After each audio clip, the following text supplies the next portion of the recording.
Shut up and sit down. Welcome to the Big Blue Offensive Podcast with Mike Trainer, Jay Jules, and John Depot.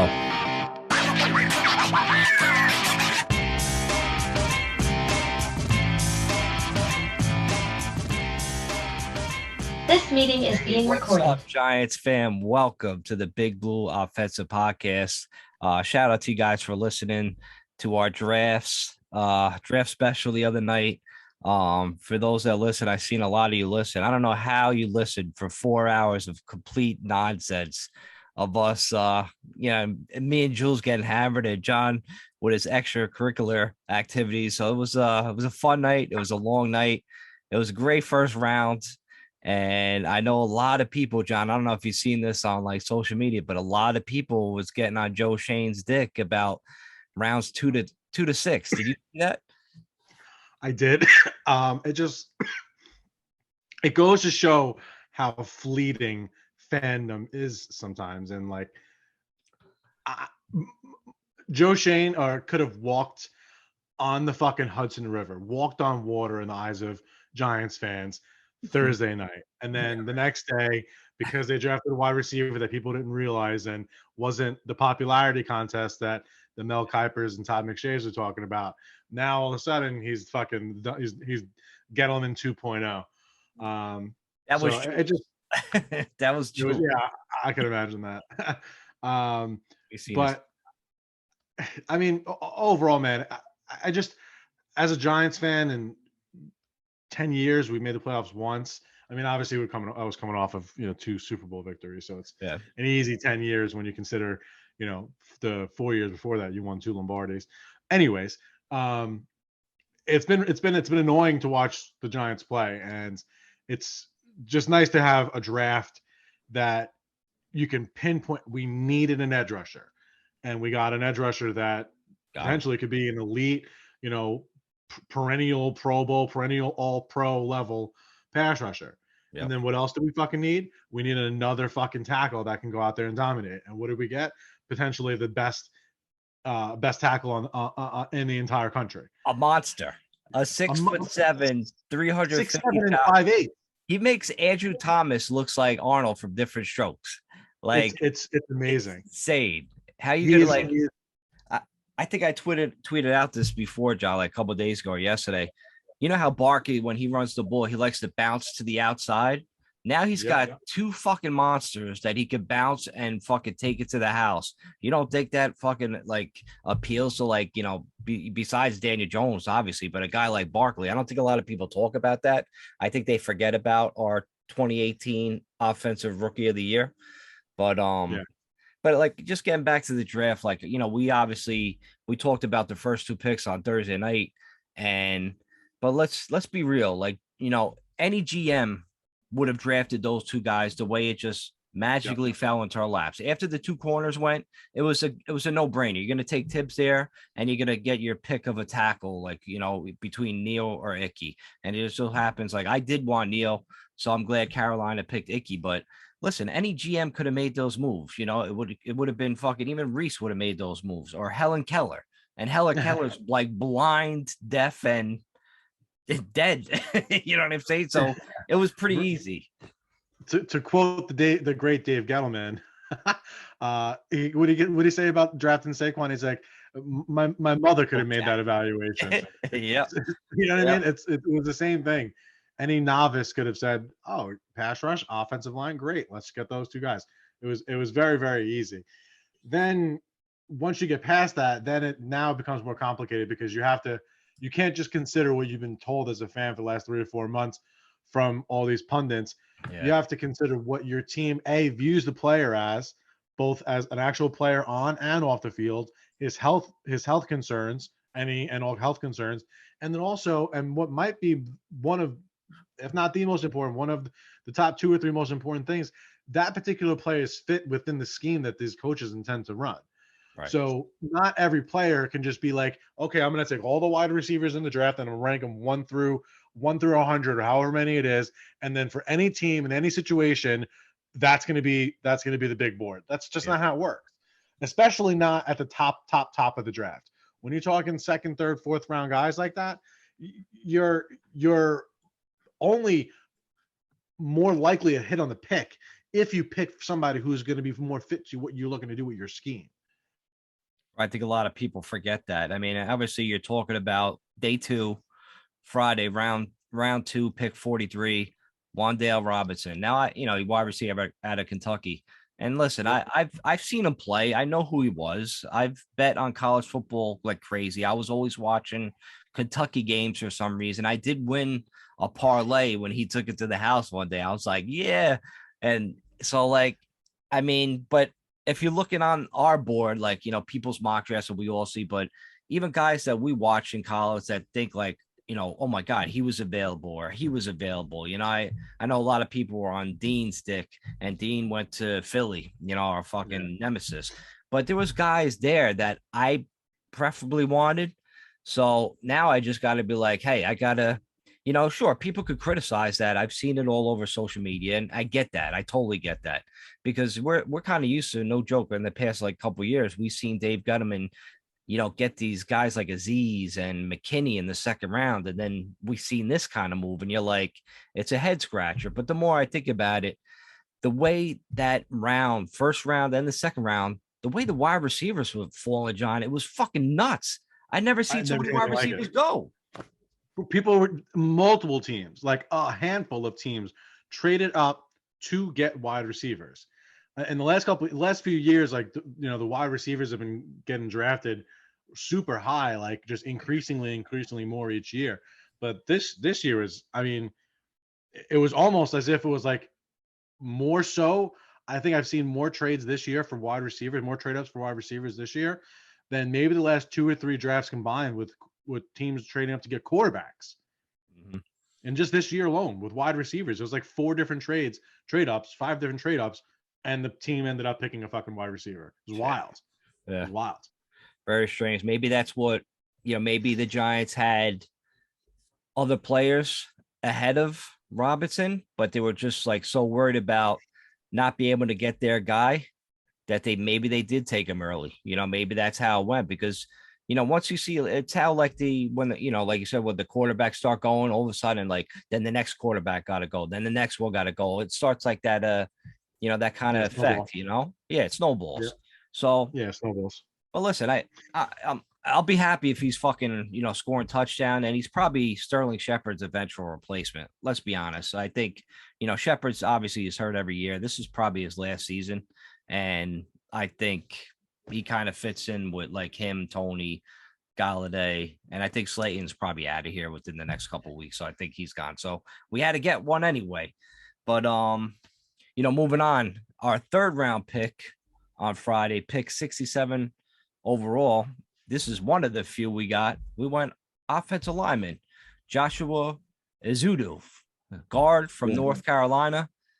I don't know about you, but I think he might end up. There's going to be a battle for left guard, but if this kid's huge too, man. So if you could throw him in there and get him as one of our starting guards, and then have depth for once, I'll be fucking more in the drill. So I'm rooting for the kid. Hopefully he cracks his line.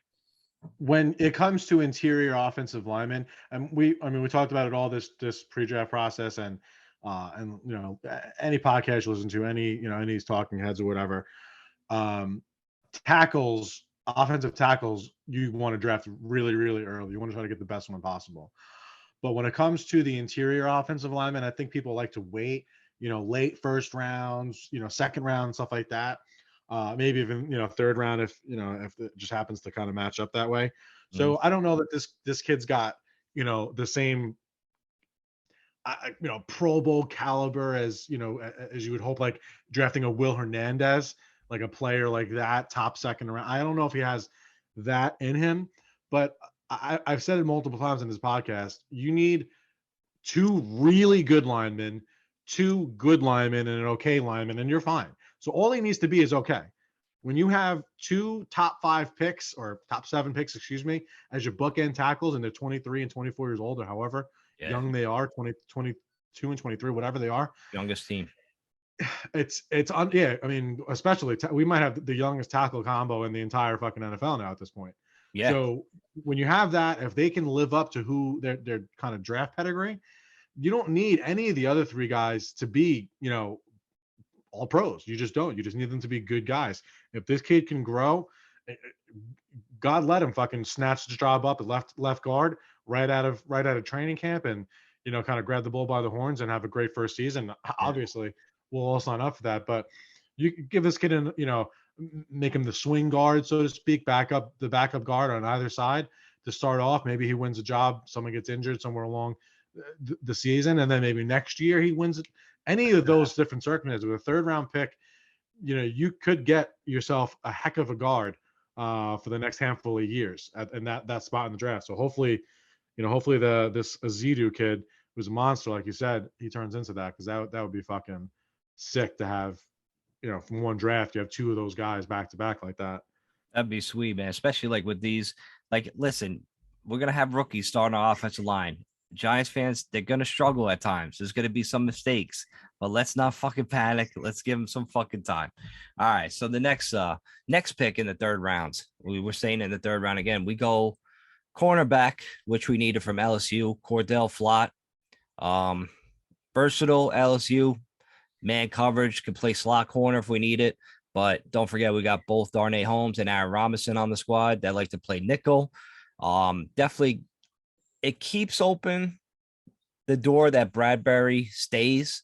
I'm leaning towards, that being the case more and more. So I hope he does too. But I want Cordell Flott. I just don't want him to get thrown opposite of Adorian and expect great things, even though we're gonna have a tremendous pass rush. Finally, it's nice to say that. But he's got to learn. That's why I want Bradbury to stay. What do you think, John? I 100% agree with you. Find a way to get Bradbury on this team for the year, and I mean, you got to extend him, and he's got to be a CB1 or whatever it is, and from 2022 and 2023, I'm 100% fine with that. Mm-hmm. Let these young guys, Darnay Holmes and fucking Aaron Robinson, now Cordell, what is his name? Cordell Flott. That's going to be a weird name to say. Yep. Let them develop, man. There's no reason. There's no reason to take a guy picked in the third round and catapult him to be CB2, which there's really no such thing as a CB2 nowadays. With the quality of wide receivers in the league at this point, you need two CB1s to have a good secondary. So you can't just take this guy who, if you drafted Sauce, in the first round, one of those, different story. But you're talking about mid-round pick at this point. So, I'd much rather live and die with James Bradbury as my cornerback one, knowing what he's capable of. I didn't notice much of a fall off. He just happened to be one of the top 2 or 3 cornerbacks in the league the year before. For real, we're gonna get a top 15 cornerback, and that's all of a sudden, we're gonna fuck him, let's cut him. Like, bro, what? No, that's crazy. Like, it's crazy. It's crazy. You get a good pass rush with, 95%, 90% of what James Bradbury's potential is, and Adoree Jackson there. That's a fucking match made in heaven, bro. With the pass rush we have, and he's a good teammate too. People use liked. You know what I mean? Who cares about the little fucking salary cap? Like, it's going up anyway every year. Who gives a fuck? Fucking numbers, bro. It's fucking numbers. There's teams who just have household names up and down the roster, all making crazy fucking money. The Giants have like 3 guys that are big contracts. Look at the Rams. Rams got everybody. Rams, the Saints for years, the fucking the Buccaneers, the fucking Chiefs, all Rams. Like you said, all these teams are just the fucking Packers. Monster fucking quarterbacks salaries, monster fucking players on the team, and they find out how to make it work. And the Giants, because James Bradbury is making a few dollars, and Leonard Williams is making a few dollars. Let's stop. Who else is getting these gargantuan fucking contracts? No one. Our quarterback's a rookie. Saquon Barkley only makes $7 million, even though people want to pretend he makes $37 million a year for some reason. Yeah, that's great. We don't really have. We just lost, a first round pick in Evan Ingram, so that expensive first round draft pick that falls off the books. Like, I'm not saying that we're flush. What I'm saying is there's got to be a way to kind of fuck with the numbers where you can get Bradbury on this team for 2022 and maybe 2023 if you have to move some money around. Next year, we have a ton of cap space. So push some of the money to 2023. You have a top, say, 20 cornerback for the next 2 years. A non-diva at a very diva position who just wants to shut up and play ball. Yep. Why would you not? Why are we running this guy out of town for? That's what sucks about being a New York sports fan, bro. I don't think other towns do that. I don't think other towns want to just someone plays well for a year, and then the next year they don't play as well, and just done. Get him out of here. Get him out of here. We're not. It's like the shiny toy syndrome. We're not the Kansas City Royals where all of a sudden a guy becomes a star and then we have to get rid of him. You know what I mean? It just pay the fucking guy. We have the fucking money. Just do it. And you win. You're going to win fucking playoff games and Super Bowls through the draft anyway. So moving on to round four. Round four. I love this pick. Number 112 overall. Daniel Bellinger, tight end, San Diego State. Dude is pretty big. It'd be a nice target in the red zone. And guess what? He don't drop fucking balls. He didn't have not one drop last year. And it'll be a big difference going from Evan Ingram, which dropped the ball pretty much every game, at least twice. Volleyball him. So it's alligator arms. And then all of a sudden, bang. Now we got a guy that's going to be a red zone threat. He doesn't drop the ball. Hopefully he picks up the playbook quick because we really don't have any other tight ends. I mean, we signed a couple guys. I mean, Seals Jones, let's be real about it. So I think he's the guy. I think he starts pretty much week one. We don't have run block, John. He can run block. Holy shit! Put him next to put him on the right side next to have the two rookies fucking just maul people and let Saquon go for fucking 1,800 yards this year. I'm fine with it. Damn right. I can't say that I knew of this guy much at all. I heard his name like just on random podcasts listening, but when you're listening to a podcast about tight ends, like you're not really paying attention to every word. It's not exactly the most exciting. Unless you listen to this podcast right now. Unless you listen to the Giants, the fucking Big Blue Offensive, our Giants podcast. But something about his name just kind of like that feels right. Like Bellinger, I don't know if it just because it sounds like some old school fucking like mobster, some outlaw, just has like a cool like ring to it. I don't know. Just something grabby about his name. Mm-hmm. And for whatever reason, I just, when I get a good feeling about something, I like to fucking lean into it a little bit. It's served me well in my life, personally speaking. So I'm excited about this guy, man. The tight end 1 job and certainly the tight end 2 job is up for grabs. I know that Brian Dable likes to run all kinds of personnel packages. Like I don't remember the last time that we had a 5 receiver set out there and have no tight ends, no running. I maybe once or twice in the last couple of years we've seen that. I know that he's a lot more open to running stuff like that, so I don't know how big of a deal it is for tight end 2. It's not like it's going to be like with us last year where our tight end 2 was basically a starter. Like every fucking game there was, every play was 2 tight ends. He should be able to compete for a job, and 4th round you can get the same kind of deal with an interior offensive line. Mid round pick, you can find yourself a gem at cornerback at tight end. Just think of like in the 5th round, 5 or 6 years ago now, George Kittle. Yeah, it's everybody. It's always just how you draft, man. You need to hit on these late round picks in order to be a successful organization. But we also had another 4th round pick in round 4. So number 114 overall, 2 picks later, safety out of Iowa, Dane Belton. Basically like he's like I would compare him if people are looking for a scheme wise, it'd be like a Julius Peppers where, Julius could play safety and then he could play up in the box, more like he has that versatility. He could play, back in the back. He could, run after people, whatever. But he had like, I think 5 interceptions. He had a bunch of tackles, like 46 tackles last year. But he could play like a Winks defense. You want your safety to move up in the box, and he brings that. So I could see him getting in the mix. I mean, Julian Love, I like Love. I don't love Love, but we'll see what he brings alongside McKinney. You know who I wanted? I wanted Kyle Hamilton. He was right there, and the Ravens actually got him. So the Ravens got the next Ed Reed. But moving on, Dane Belton. Let's see if he's able to crack this, secondary group, and we'll see.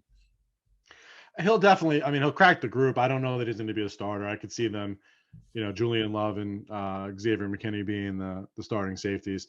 Our safety room was a strength last year. Jabril Peppers, fucking Logan Ryan, Xavier McKinney, Julian Love. That's a good safety room. And unfortunately, Logan Ryan's gone. Well, I like Logan Ryan, but unfortunately, Jabril Peppers is gone. I feel like he was a bigger loss. I just something not so much like his, he was an otherworldly talent, so to speak. He just had that fucking it factor that you wanted a defensive captain on your team. There's a reason why he was the captain. You saw him make plays. You saw how fired up it was. He famously fucking said, we want that shit. Fuck yeah, whatever he said. Yep. Yeah, the Saints game, exactly. And we went out and won. Like, leadership means things. It means something in all walks of life. It's not limited to football. Leadership does mean something, and a good leader can get a lot out of a little, and a fucking bad leader can get a little out of a lot. So when you got guys like that on the field, like Jabril Peppers, you miss him. And if this guy can come in and be somewhat of what Jabril Peppers was in both senses, both physically and I guess from an emotional standpoint, I'm down with it. But I think that unless there's an injury, we should get obviously Xavier McKinney's not going anywhere. He's going to be our safety. But I like Julian Love. I think he's a good ball player. He's got a good head on his shoulders. Notre Dame product. Yep. I mean, good personality. Again, not boisterous like a Jabril Peppers would be. Not like bouncing off the walls, but just like a professional football player. Basically, that's what he is. I'm excited about seeing those two, and then this kid kind of getting in there as a third safety, and God forbid somebody goes down with an injury. Yeah, Julian Love, like he had his moments. He played pretty well. I'm gonna miss Peppers. I think if Peppers didn't get hurt last year, I think he had a better chance of sticking on with the Giants. But unfortunately, he's off to New England. But round 5 came along, and round 5, number 146 overall was Mika Mcfadden, linebacker out of Indiana. I guess he's a perfect fit for Martindale's defense. He led Indiana in tackles last year. He's pretty athletic, but he could also play special teams.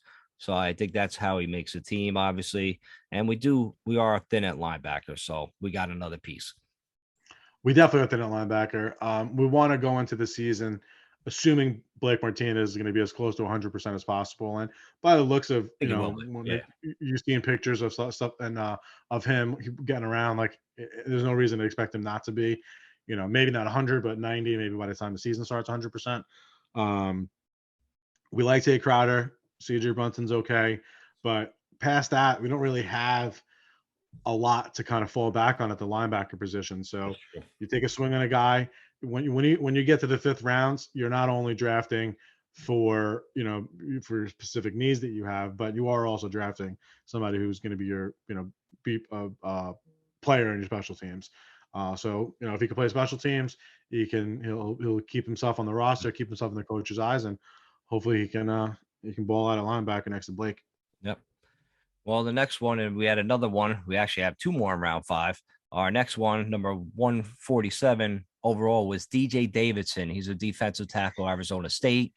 My personal opinion, I don't think he cracks the team this year. I think he ends up on the practice squad, but he's going to have a chance because there still needs some depth under there. But the one thing I do like about him, he's kind of like a Dexter Lawrence in a way, or like Snacks, when we had Snacks, he was kind of like that run stuffer. So I think he could bring that element to the Giants. And if he proves himself in training camp, maybe he does make the team.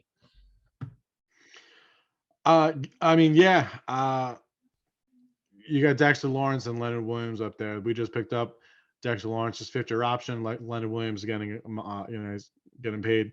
Again, you're not looking for a starter, the fucking 147th pick or whatever he is. Yeah, right. You're looking for a guy that you can roll the dice on, and hopefully he develops into a quality starter for your team. He's a fucking big boy.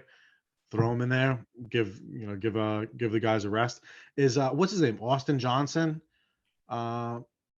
who was on the team last year? Is that his name Austin Johnson? Who was racking up tackles like that? Yeah, He's gone too. he's kind of one of the guys. But then we also, we signed Justin Ellis, over over the off season.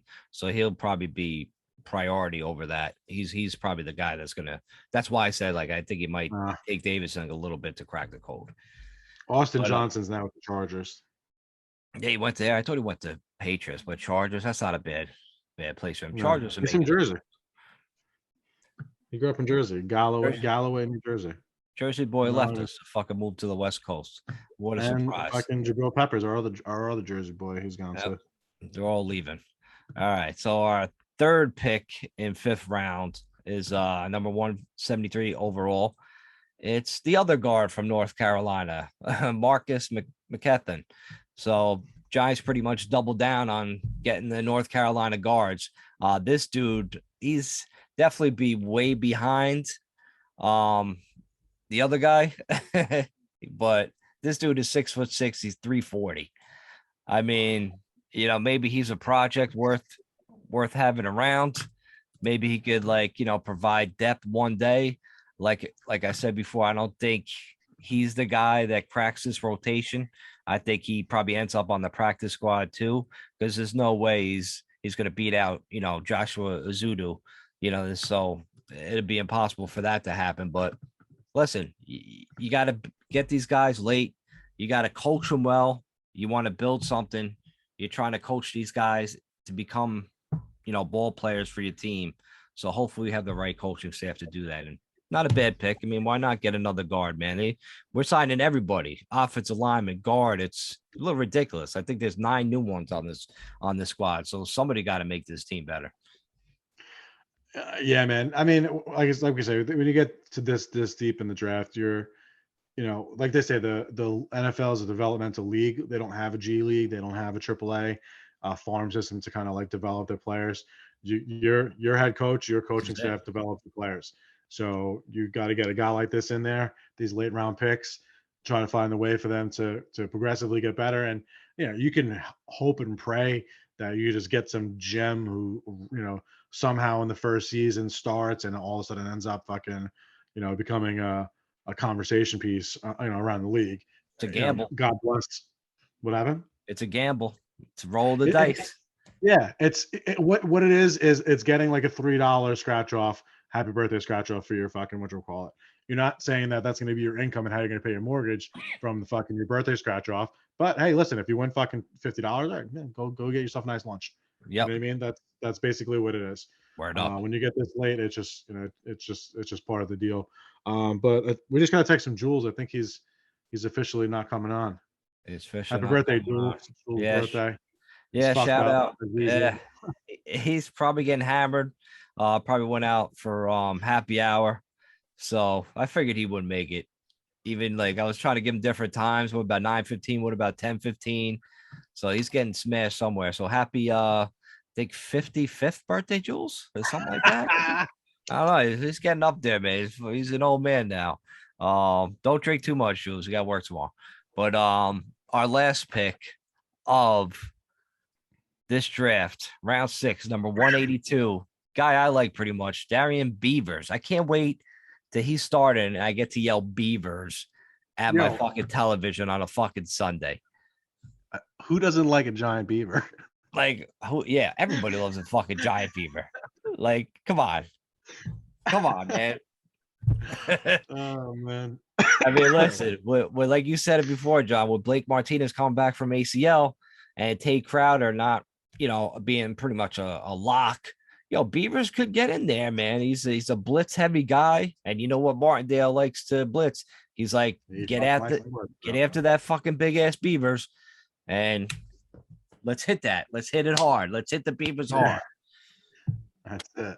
That's my guy right there, man. I got to get his jersey. Yeah, I mean that's a lot of draft picks.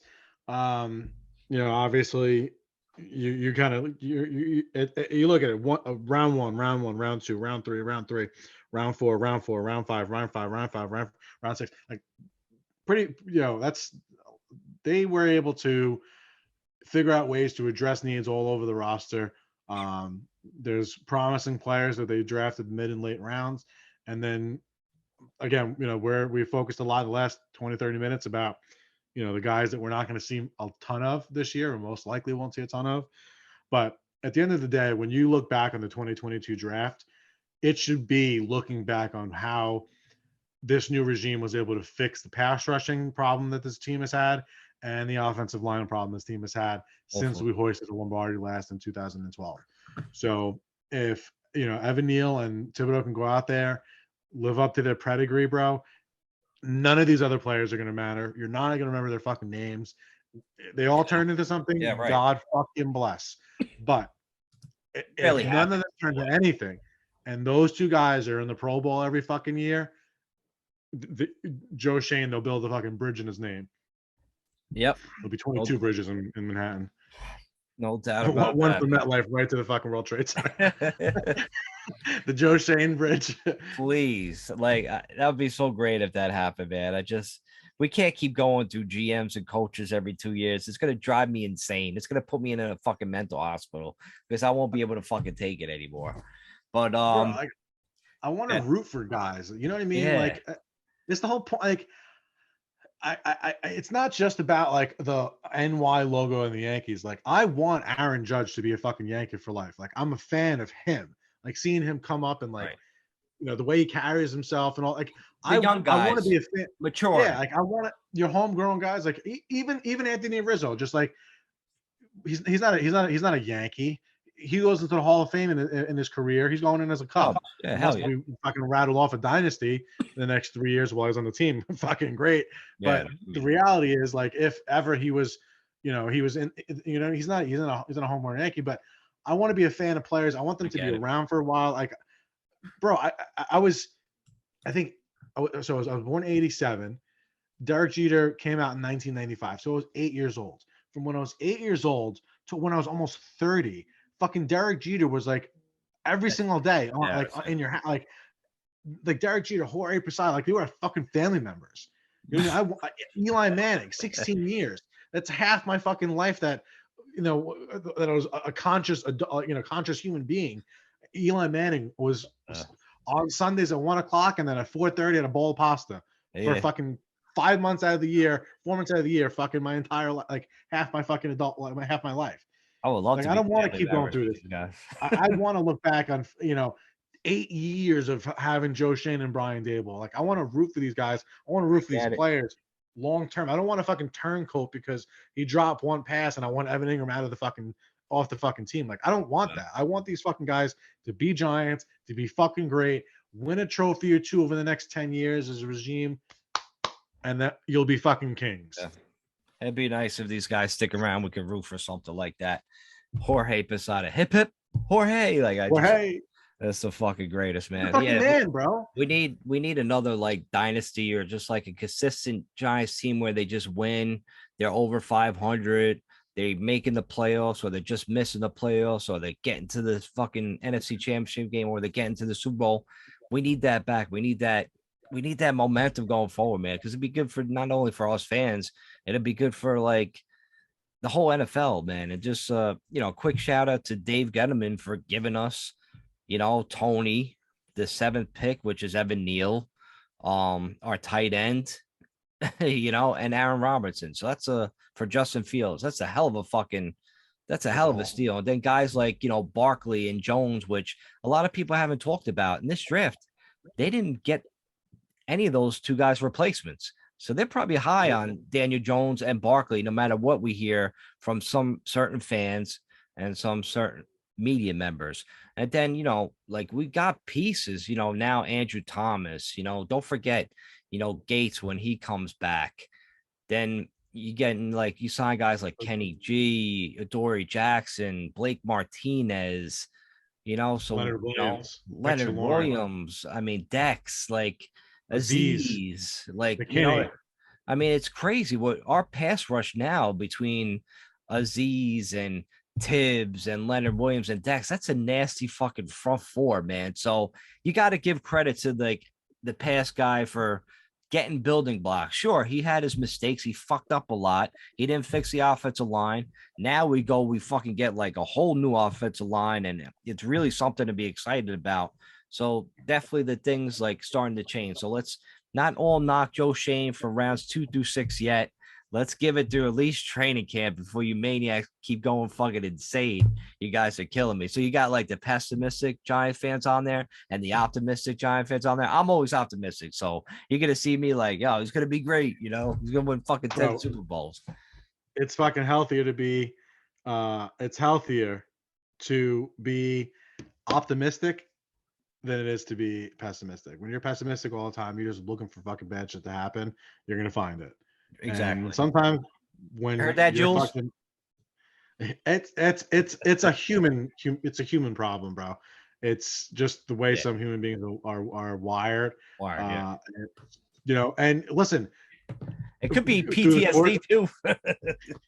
Well, I mean, yeah, but usually if you're you're pessimistic, it's not just specific to the Giants solely, and then it doesn't exist anywhere else in your life. Like that just. I don't buy that. I mean, maybe there's a couple of people like that, but it's just something that blankets your life. Like, change that shit, bro. They're the worst. They're the worst kinds of people because they could have like a full tank of gas, and they'll be thinking they're gonna run out of gas. Like, you know what I mean? It's some stupid shit like that. Like, come on, man, get over yourselves, people. Relax. Yeah, it's not the end of the world. We're gonna be okay. All right, so let's take a quick commercial break on the BBO NYG podcast. I'm Mike. That's John. No Jules this week is his birthday, so he's probably somebody's probably carrying him around like weekends at Bernie's. So Jules, we'll see you back next week. So I'm sure we're going to hear your thoughts about the NFL draft and your pessimistic thoughts on round 2 through 4. So we'll see you next week, but we'll be right back, and we're going to have the second edition of the Haters Club. So we'll be right back. All right, we are back on the BBO NYG podcast. I'm Mike. That's John. John, I got more people that I'm going after I'm going to nominate for the Haters Club. Do you have anybody this week? Welcome all you ignorant ass bitches, critics, complainers, disgruntled rappers, and racists especially, to the 9th annual International Player Haters Ball. Oh man, hey.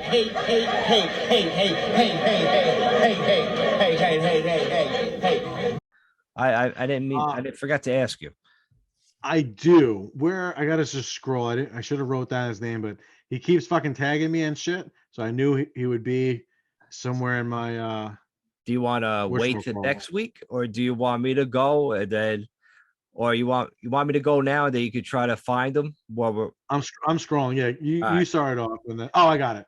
Okay. Look at the way that works out. His name is Michael Jones. It's at M Jones Ronnie SOC.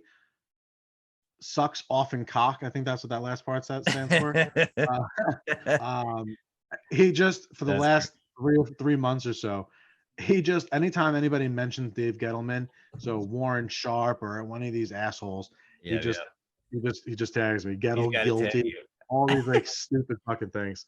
And I just gotta say, if you're sitting around searching for old tweets from fucking a year ago, a year and a half ago on Twitter as a grown man, like you've shaved your balls before, a grown man, not you just got pubes, you're 14, like I mean a grown man, right, who's actually felt the warmth of a woman, and you're sitting around searching for fucking tweets from a grown man that you don't know at all in any way, shape, or form from months ago and fucking posting it saying, haha, I told you, haha, this, haha, that.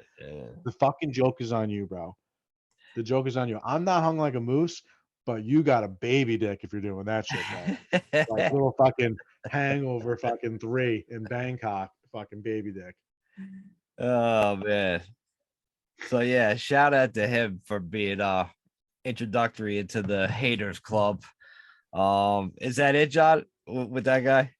Yeah, I just fuck that motherfucker. So that was just a bunch of tweets that he just loves to go after, a Gettleman supporter, which is pretty crazy to begin with, but it's actually pretty funny, man. It makes the Haters Club entertaining.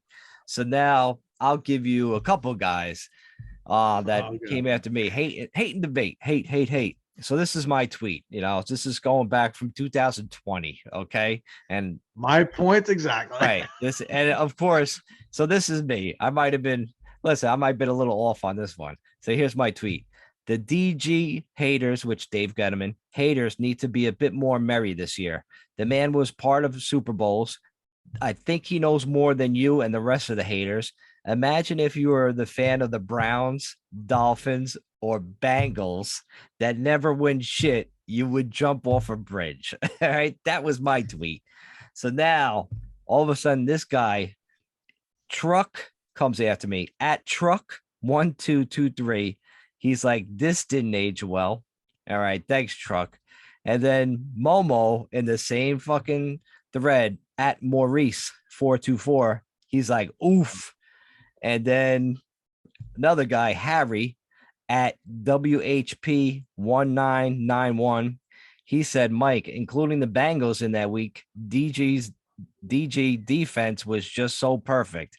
So he's being sarcastic with that. So shout out to you three guys for coming at me for a tweet from actually not just only was it 2020, but it was fucking Christmas Day. I tweeted that shit. So you guys are bringing up the past, man. You hateful on Jesus's birthday, you monsters. So shout out to you guys. You're inducted to the Haters Club. Hate. I just see the Chappelle show. I see Charlie Murphy's face with that fucking smile on his face and the ridiculous thing. I love Ice-T. I was watching that like the other day. And I seen Ice-T just making fun of somebody in the audience. And I was thinking, I'm like, man, that's what I would love to do. Like go after these people on Twitter that come at me with hate. Then I'm like, oh, I got an idea. Like, and then Jules is trying to take credit for my idea. So I'm in a maniac sort of crazy way. He's like, that was my idea. I'm like, I don't think so, Jules. And so yeah, that was it, man. So introductory to you guys. Thank you for making this happen. Please, anybody else listen to the show that just want to get named, come out with some hater debate, man. I'll love to throw you on. So with that being said, the only thing we had, I think we in Giant News today, I think we let go of our senior director of personnel college scouting today. Chris is out of here along with somebody else. So yeah, that was him, and then I think somebody else, right, John? I think there was another guy. I think it was two names. I don't remember. He wasn't as big of a name. So what is it? Chris Pettit and Kyle O'Brien. Right? So they're out of here. So I mean, people that was like, why they fire him like right after the draft? I'm like, you don't fire these guys head of scouting like before the draft starts. You have to wait to after because they have all the insights. They have the information in the building. So you don't want that information to leave the building if you decide to fire them 3 weeks before the draft.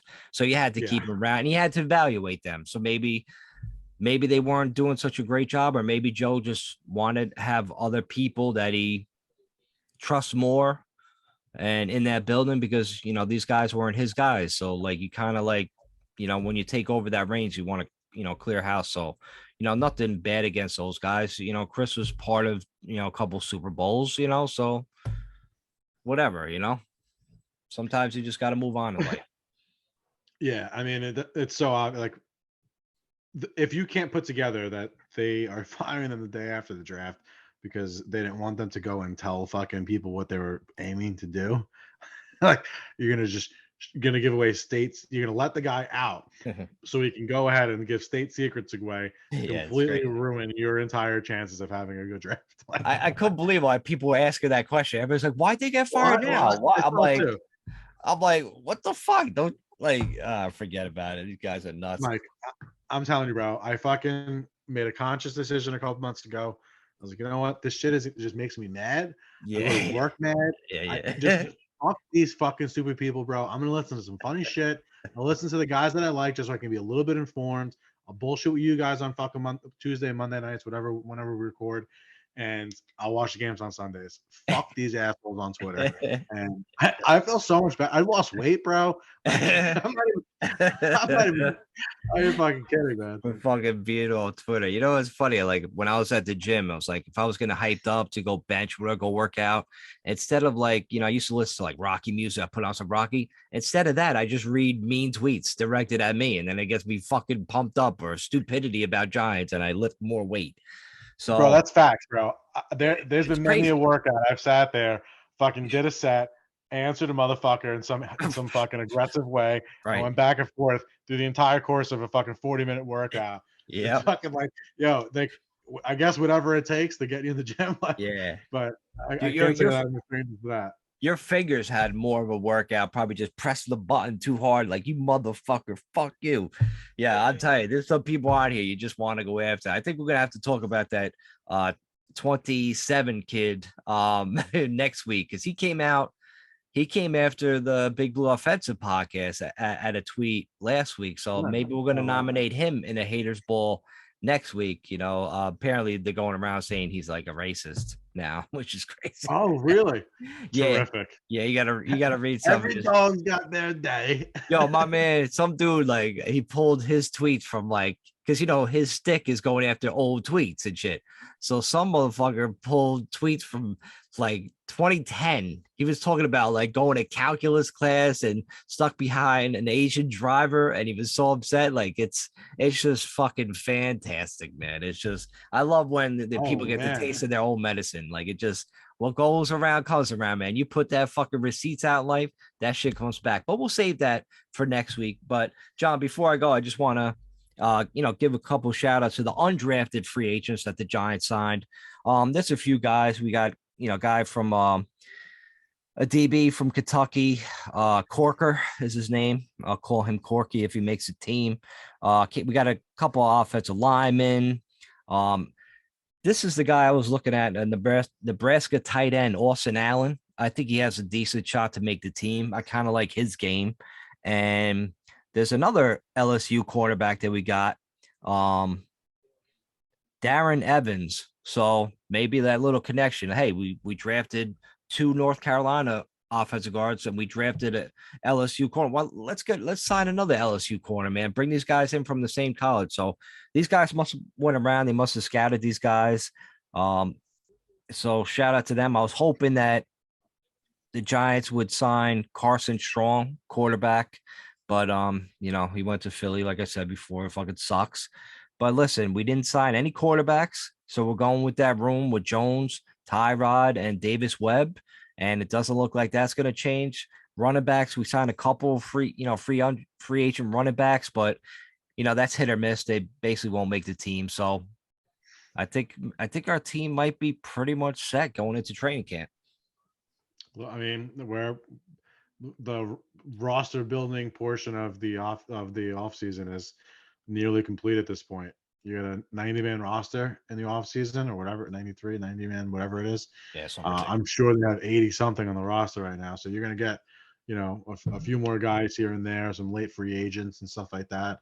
Maybe they pull off a trade, something like that, but most likely they'll be getting rid of somebody and just getting draft picks in return. I would be surprised to see a player trade at this point. Maybe not. Who knows? But I think at this point you can say that who's going to be the main people on this team, the main guys you're going to be watching come September. They're on the roster now, so shouldn't be too many surprises. Maybe 1 or 2. That's the most. And Jones and Barkley are going to have their shot at this team. Hallelujah! It only took a few years, but they're going to have it. So no, not just a shot, Mike. It's their team. Theirs. Their team. It's their team. And Brian Daboll and Joe Shane are completely behind that. It's their team. So it's finally the year that, I mean, listen, shit happens. Who knows? Fucking everybody can get hurt. Who knows? But sure. Right now it's they have their best chance since either one of them became NFL players to have the most success possible, both individually and together as a pair of those two. So let's hope for fucking health. Let's hope for fucking luck because the Giants have had neither of those of recent years. Let's hope for both of them. So far, Joe Shane has gotten lucky. Luck has been different this year than it was in previous drafts last year, with fucking Devontae Adams, even though I didn't really want him. Devontae Smith getting drafted to Philly and the way that whole thing worked out. Yep, that's but now it seems like we've gotten lucky with Thibodeau and fucking Neal falling just as perfectly as you could possibly ever hope for it to fall. Hopefully the fortunes of the franchise has changed and we can watch some exciting football in September and in fucking December and January. It'd be nice. So keep listening to the BBO NYG podcast. You maniacs, all you haters, keep listening. I hope Jones and Barkley has crazy years next year. And then we have to sign them both to max contracts. So all you nuts can fucking lose your mind over that and the salary cap. But with that, shout out to Jules. Happy birthday, Jules. Don't drink too much, bro. We'll see you guys next week. Come like, subscribe, follow the podcast, find us on Twitter, all that stuff. Peace.